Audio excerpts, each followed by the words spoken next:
తమిళనాడులో ఏదో జరుగుతోంది కానీ ఏం జరుగుతుందో ఎవరికీ అర్థం కావడం లేదు. ఐటీ శాఖ ఏకంగా చీఫ్ సెక్రటరీని టార్గెట్ చేయడం కలకలం రేపుతోంది.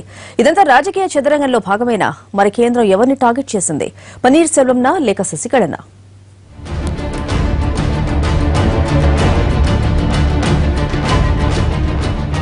ఓ చీఫ్ సెక్రటరీ టార్గెట్ గా ఐటీ దాడులు జరగడం ఇదే మొదటిసారి. అది కూడా సీఎం సెక్రటేరియట్ లో ఉండగానే ఆయన పక్కనే ఉన్న ప్రధాన కార్యదర్శి కార్యాలయంలో సోదాలు జరిగాయి. రామ్మోహన్ రావు దగ్గర భారీగా ఆస్తులను గుర్తించినట్లు చెబుతున్నారు.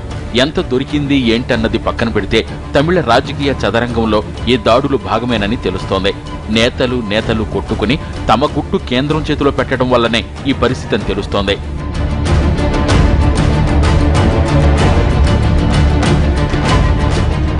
జయలలిత మరణం తర్వాత ఏర్పడిన ముఠా కుమ్ములాటలు ఈ పరిస్థితికి దారితీశాయి.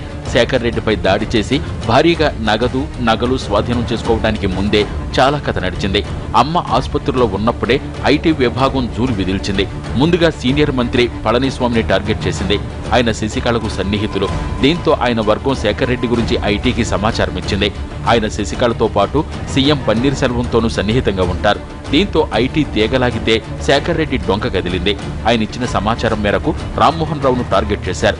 శేఖర్ రెడ్డి రామ్మోహన్ రావు మధ్య చాలా కాలంగా వ్యాపార సంబంధాలున్నాయి. రామ్మోహన్ రావుపై దాడి వెనుక శశికళ ఉన్నారని మరో ప్రచారం జరుగుతోంది. 2 రోజుల క్రితం పన్నీర్ సెల్వం ప్రధాని మోడీని కలిశారు. ఆ సమయంలో ఆయన వెంటే ఉన్న సీఎస్ మీడియా శశికళ గురించి అడిగిన ప్రశ్నలకు సరిగ్గా సమాధానం ఇవ్వలేదట. ఆ కోపంతో శశికళ వర్గం రామ్మోహన్ రావు గురించి ఐటీకి టిప్పందించిందని చెబుతున్నారు. అప్పటికే శేఖర్ రెడ్డి నుంచి దొరికిన సమాచారం, ఇటు శశికళ గ్రూప్ నుంచి వచ్చిన ఇన్ఫర్మేషన్ ను పట్టుకుని సీఎస్ కు షాక్ ఇచ్చింది ఐటీ. మొత్తానికి శశికళ పన్నీర్ సెల్వం మధ్య జరుగుతున్న గొడవలు కేంద్రానికి కలిసొచ్చాయి.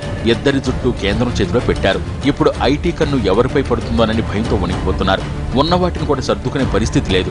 నిన్న మొన్నటిదాకా జయ భయంతో తమిళనాడు వైపు చూడటానికి కూడా సాహసించని కేంద్రం ఇప్పుడు అన్నాడీఎంకేలోని పరిణామాలను తనకు అనుకూలంగా మార్చుకుంటోంది. అటు శశికళ ఇటు పన్నీర్ సెల్వం 2 వర్గాలను టార్గెట్ చేసింది.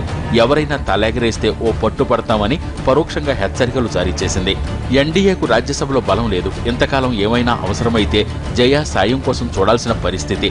ఇప్పుడు అన్నాడీఎంకేనే కేంద్రం ముందు చెయ్యి కట్టుకుని నిలబడాల్సిన పరిస్థితి చేశారు. మొత్తానికి రాజకీయ చదరంగంలో కేంద్రానిదే పైచేయి అయ్యింది.